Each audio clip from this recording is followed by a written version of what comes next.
Year 7, here we go. Yet another 10% of real estate investors' inventory is being successfully converted into owner-occupied housing. Now, there's some other interesting things going on by the 7th year, and one of those things is that capitalism has begun to redeem itself. Let me just give you a couple noteworthy comments I've had from some interesting characters who have read my plan.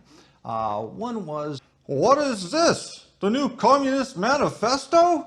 And one went something like this, "This is not a plan about housing. What this is a plan to destroy capitalism." All right, dude, chill out. First of all, the absence of feudalism does not equate to communism.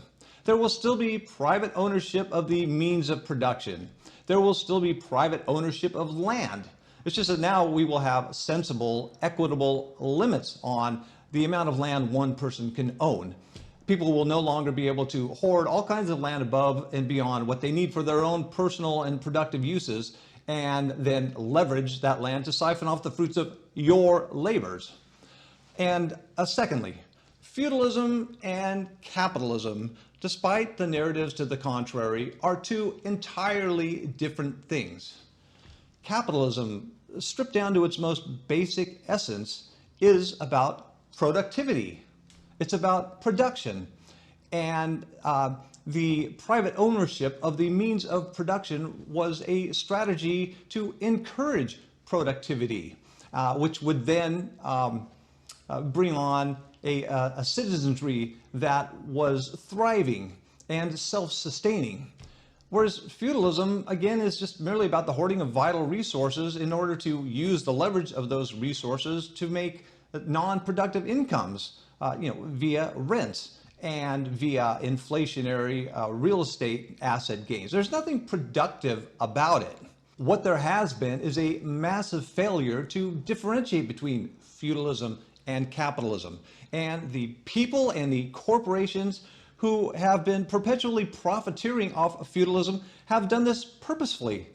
They have co-opted feudalism and then gone on to espouse false narratives to mislead the masses that feudalism somehow is part and parcel to capitalism. But it's not. And the framers of the Constitution, love them or hate them, knew this. They reviled feudalism. They knew it was oppressive. And yes, the hypocrisy of the framers of the Constitution condoning anything as being oppressive is not lost here. But the framers did implement strategies that have successfully kept all of us from being subjected to feudalism via the government. And some of the founders, such as Madison and Jefferson, even had the foresight to see that feudalism via private citizen was a distinct future possibility, and they even offered up solutions, strategies that would have stopped that.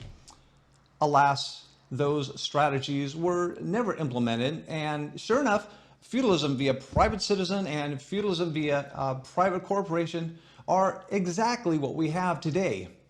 This plan, the Affordable Housing Forever Act, will annihilate the feudalism from our country, along with all of the dark ages-like negative impacts of feudalism.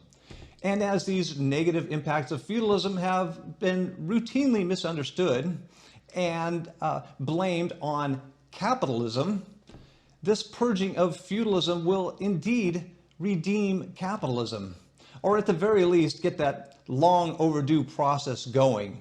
And that purging of feudalism will indeed likely be capitalism's saving grace.